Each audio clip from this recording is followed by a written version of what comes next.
So welcome everyone to our Mindful Healthcare Collective session.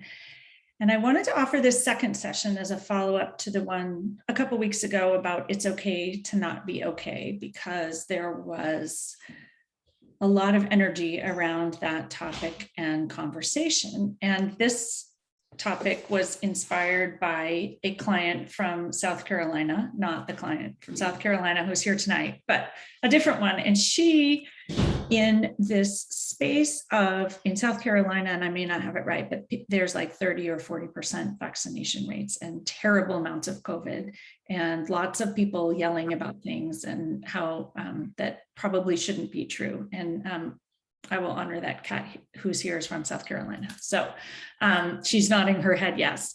And so this physician really was frustrated, but what she most wanted was to find hope.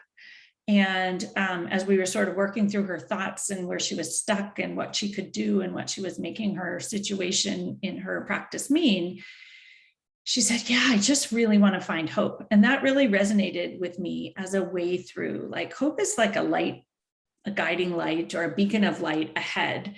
And it doesn't mean that the situation isn't bad or hard or a struggle, but that there's something out there ahead that we can search towards.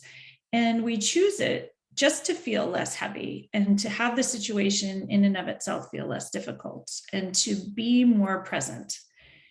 And so I want to offer it not as, this comes up a lot, not as toxic positivity, not like this is all grand and wonderful at all. It's really just choosing to see some possibilities. It's also not ignoring feelings or bypassing them, but it's choosing to feel some good and find some good, even in the difficult spots. And I know that a lot of you on this call are hospitalists, ER docs, work in hospitals. And so this is a moment where things are difficult and challenging, and yet hope can help you. It actually can empower you to move forward despite the challenges. And so I also taught yoga about hope this weekend. So for any of you who missed that class, I think it was really inspired by some of these thoughts, which I'm just going to share here, that hope is spacious. Hope feels good. It empowers you to move gracefully with kindness, softness, and acceptance. Hope understands it's okay not to be okay. Hope understands that nothing has gone wrong. Hope sees tragedies as seasons. Hope asks helpful questions, and hope chooses to feel good. Hope is peaceful. Hope is patient. Hope is being present. Hope trusts.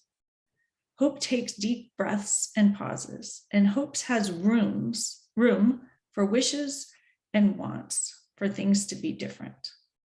And so perhaps as we start this session, just to think about what would hope do in whatever situation you find yourself in.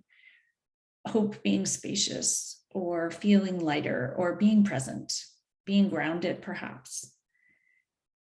And there's this quote about hope that I really like. Hope, it's like a drop of honey, a field of tulips blooming in springtime. It's a fresh rain, a whispered promise, a cloudless sky, and the perfect punctuation mark at the end of a sentence. Brene Brown says that hope is a way of thinking. And this guy named Robert Schuller, I don't know who he is, he says, let hopes, not hurts, shape your future. And so as physicians, we often let hurts shape our future. We let wrongs be the focus of our attention. And so hope offers this idea that maybe we can shift away from that and find a way to move forward with a little more ease, despite all the challenges of the situation that I don't think we should bypass. And I think that hope doesn't also say, I'm super frustrated and this shouldn't be the way it is. And it could have been different and it could have felt different. Hope doesn't ignore that. It just allows you to perhaps see past it, if that makes sense. So there's a couple new folks here tonight, so I will just introduce myself briefly. I am a board certified pediatrician in San Francisco. I've been doing physician wellness for a long, long time, since 2002. And I now am a mindful coach, and I also teach yoga every Saturday, almost every Saturday, through the Mindful Healthcare Collective on Zoom, and I would love to have lots of you join me. I run a business called Pause and Presence, and I do one-on-one coaching and group coaching there. And I also lead coaching and yoga and culinary medicine retreats, and I'm just back from one, and they're really fabulous. So if you are interested in joining me in the spring in the wildflowers, where there will be hope in that field of, there won't be tulips because there aren't tulips there, but lots of California wildflowers, consider it. And so what I wanted to talk about were just some strategies for bringing in more hope. And one of them is, we talked about this last time, really accepting the hard and just acknowledging that this moment in time is hard and it is not easy and isn't supposed to be easy. And if it was easy, we would have found solutions. Our doctor brains wants to have found all the solutions already. But if this were easy to find solutions, we would have found them already. But that when we resist the hard, it persists and grows. And so this idea of when we stop struggling, we float, can be an easeful response. And floating makes me think of hope, right? We're floating as we flip over. We can always flip back over and swim, or we can float and wait for someone to rescue us.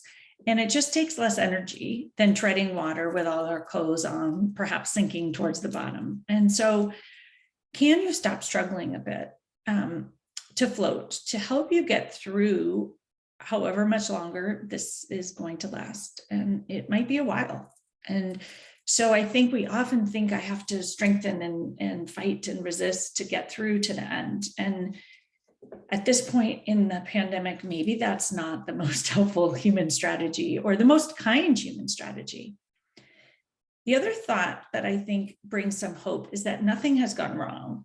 I think our mind says that this is wrong and things are going wrong, and it hasn't gone wrong because this is how it is. And we might wish it were different or want it to be different, but it doesn't mean that something is wrong. It doesn't mean that there's something in there that's our job to fix. We have permission not to fix it and permission to do what we can and what we want to do. The doctor mind wants to fix everything and thinks it's all our responsibility to change everyone's point of view and to have everyone agree with us. And maybe if we could let go of that a little bit and just realize that we're sort of along for the ride, and that if we want to be here to help people, we will tire and drown treading water and trying to save everyone else. And so perhaps flipping on your back and floating and realizing that we can't fix everything.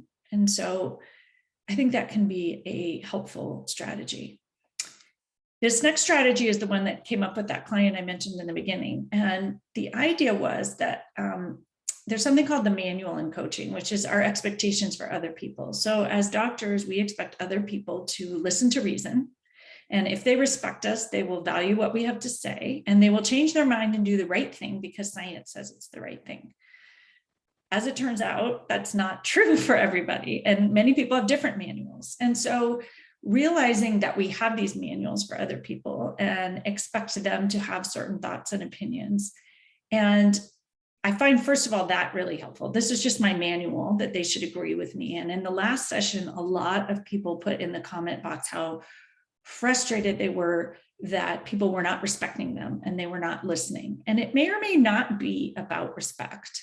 And it may or may not be that they do or don't believe in science. They just have different beliefs. And so thinking about the manual, if our manual is that someone should understand us, it's our job to understand them. And as a pediatrician who's worked on vaccine refusal my entire career, I think that that is really potentially our answer. So I just want to throw that out there, right? If we want them to understand us, we need to understand them. We need to understand where they're coming from. And so asking this question, like, what would understanding do? might be more helpful than trying to convince them that this is science, just do it. Look at all the people dying. Like, it's clearly not working, right? So how can we open the conversation? And thinking about, like, if we want them to learn from us, we need to learn from them. If we want them to respect us, we need to respect them. And so to me, it's curiosity is the link of connection there. And so Maureen worked with me at Kaiser, and we were all taught to be curious instead of furious. Okay. And so this is a moment where that does really apply. And so when you find yourself furious, just ask yourself, can I be curious? And I say that a little snarky because they said it for so many years, but it does really apply here. The other thought that I have here is, how are these people who are making totally different decisions just like us? And I find this really helpful in bringing home. Just like us, they don't want to die. They don't want their children to die. They don't want something bad to happen. Just like us, they want the pandemic to be over. I don't think anybody out there wants this to keep going and impact lives in the way that it is. And so to me, connecting on that human level, just like us, they're human. Just like us, they have strong opinions. They're just different opinions. And so I find that thought can be kind of a bridge thought to help us find connection and to ease the frustration with whatever situations we may find ourselves in. And then the other thought that perhaps brings hope is that when things are still going on, apparently we still have lessons to learn. So we all have lessons to learn here. And I, a year and a half ago, thought, well, COVID's here to teach us, that we need to stop flying, and we need to treat our environment better, and we need to care for one another better. And clearly there's still lessons for us to learn since it's still happening. And so my thought is, when you open up that curiosity of, like, well, what's the lesson? What do we need to learn here? That can be a more spacious and hopeful and light way to think about it. And so the lesson that came up with this client, which really struck me as a powerful one, is patience. And that many of us are impatient. We're impatient to have it over. And there's some lesson about patience here. And there's some patience with a CE, not patience with a TS. And some lesson about understanding and understanding one another. And so asking yourself, maybe, what would patience do? And what other lessons, what's the lesson that you need to learn? Why are you in this situation? And how can you grow and learn? Can be a powerful way, rather than just feeling frustration and anger. So feel the frustration, feel the anger, allow it, let it be there, don't resist it. And then ask, well, what am I supposed to be learning from this? What might be the lesson? And if you think about, for those of you who have children, like what you might tell your children, we often tell them, well, what's the lesson? What are you supposed to learn from it? So ask yourself the same questions. And then the other hopeful thought that we came up with in that session is, what is different this time than last time? Like, I think many people feel like this is happening again, the surge is happening again. And what's different this time is that we do have vaccines. We know about masks. We know a lot of things that we didn't know. And we actually have masks this time, which we didn't have at the beginning. And so just thinking about what is different, what knowledge do we have? You have a vaccine, at least. That's different. And so you feel less vulnerable, rather than noticing how it's happening again, a thought that's not very helpful. And in the coaching model, the thoughts get us into trouble. So that would be a troublemaker thought. Here we go again. This shouldn't be happening. All troublemaker thoughts that lead us to feelings that are not helpful. And so thinking about that, I think, can be really helpful. And then being kind. So this week's Mindful Healers podcast was on kindness is the answer. And the thought is kindness to yourself above all.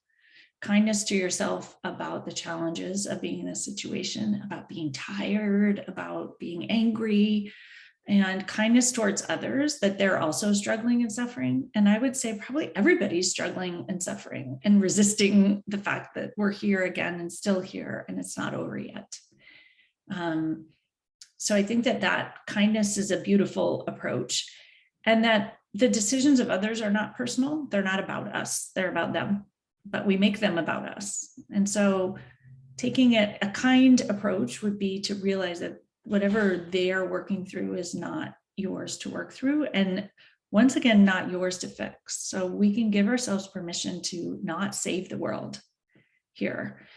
Save yourself first. It's the oxygen mask first, because if you don't put on your own oxygen mask, you can't help anybody else. And so it's okay not to fix all situations, and okay not to fix every person's situation. Perhaps you do what you can. Perhaps you help one person, or perhaps you change one person's mind. And that was another solution that this client came up with, was that she was going to celebrate. Any patient that she convinced to get a vaccine, she was going to have a celebration. Any little win in the day, she was going to have a celebration. Anything that went well, she was going to have a celebration, to try to ease the journey a little bit. Our brains notice everything that's going wrong and not well. And so can you shift your thoughts to things that did go well? As physicians, we have a negativity bias and we have catastrophic thinking, and that's what we're trained to do. And so we experience these situations in a way that doesn't serve us and doesn't feel good. And so notice how you can shift it and give yourself a tiny bit of hope.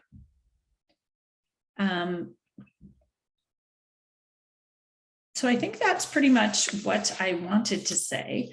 The last thought that I wanted to throw out there was setting an intention. And I think that hope, as you're looking at this, would set an intention about how you want to experience, say, the next week or the next month.